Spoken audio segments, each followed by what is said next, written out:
Welcome to WNL Sports Weekly. I'm your host, Jeremy Franklin. This week, we'll speak with senior wrestling captain Rob Terrin and senior men's track and field captain Vance Berry. But first, here's a look back at last weekend in Washington and Lee sports. The wrestling team improved to 4-5 on the season with a 39-9 road win over West Virginia Tech. Senior John Christopher and first-year David Dennis recorded pinfall victories at 285 and 157 pounds, respectively. Women's basketball went 1-1 on the weekend, falling 73-70 at Lynchburg on Friday evening before returning home to defeat Randolph 55-46 on Saturday afternoon. Senior Bethany Ridenauer and first-year Meg Ingram each scored 16 points in the victory over the Wildcats, which kept the Generals in 4th place in the Old Dominion Athletic Conference. The Washington and Lee men's basketball team lost road games to the two teams tied for first in the ODAC, falling 75-61 at Guilford on Saturday and dropping a 74-66 decision to Randolph-Macon on Monday. In the loss to the Yellow Jackets, junior Ben Getch posted 15 points and 11 rebounds for his first career double-double.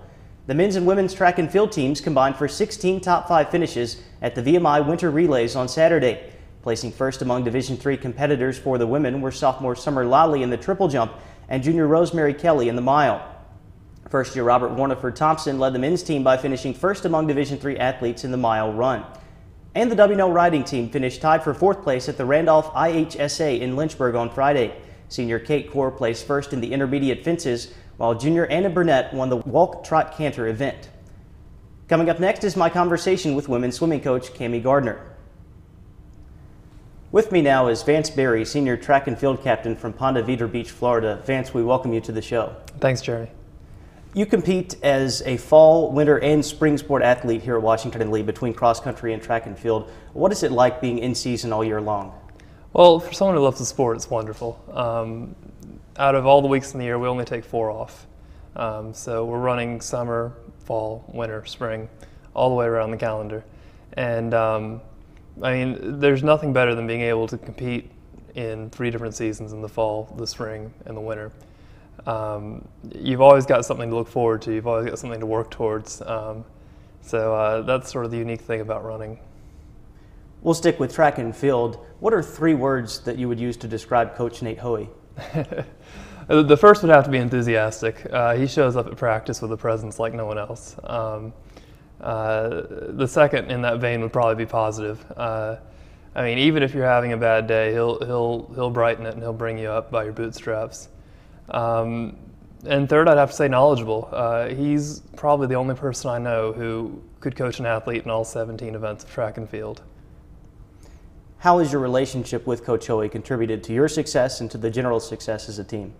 Yeah, well, I mean, I could even broaden that to the other coaches. You know, Coach Tucker is my distance coach and Coach Hoey as well. Coaching is so important for a track athlete. It's just absolutely central if you're going to have success in the long term. So, you know, any school records that we set as a team, any real achievements that we have are attributable to the coaching. That's what it all comes down to. What do the Generals need to do to compete for an ODAC indoor title at the end of February?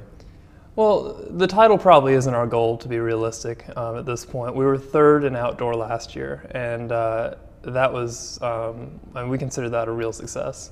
If we could be 3rd again in indoor when we're not really at our full peak, we'd say that we were really well lined up for a run at outdoors. Vance, we thank you for joining us and we wish you luck the rest of the way. Thank you so much, Jeremy. I'm joined now by Rob Terrin, senior wrestling captain from Baltimore. Rob, welcome to the show. Thanks for having me. Rob, what does it mean to you to be a Washington and Lee student athlete?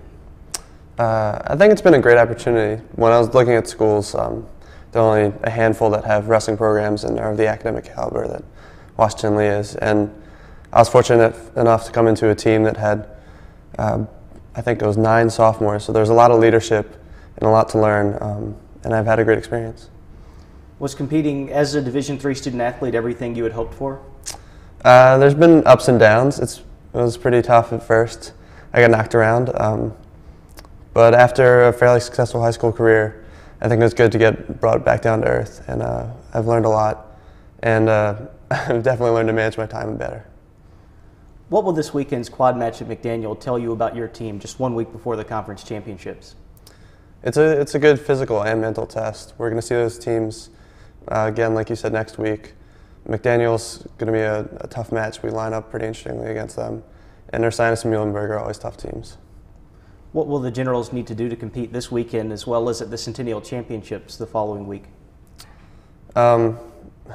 It's a tough week. We have a match today on Wednesday and then again this Saturday, so hopefully we're not going to get too banged up. We need to get our heads back into it and stay focused. It's the end of the season. That's always tough to do. Well, Rob, we thank you for joining us, and we wish you luck at McDaniel both of the next 2 weekends. Thank you. The postseason begins this weekend for Washington and Lee winter sports, with both swimming teams in action at conference championships. The men's Bluegrass Mountain meet runs from Wednesday through Saturday, while the women swim at the ODAC Atlantic States Championships from Friday through Sunday. Women's tennis begins its spring season at home against Radford on Friday, when the track and field teams will compete at the Lafayette Ryder Winter Games. On Saturday, the wrestling team battles Centennial foes McDaniel, Muhlenberg, and Ursinus at the McDaniel Quad. Men's basketball faces Bridgewater at home at 2 p.m., while women's basketball travels to Randolph-Macon for a 4 o'clock tip. That's all for WNL Sports Weekly. I'm Jeremy Franklin. Thanks for watching.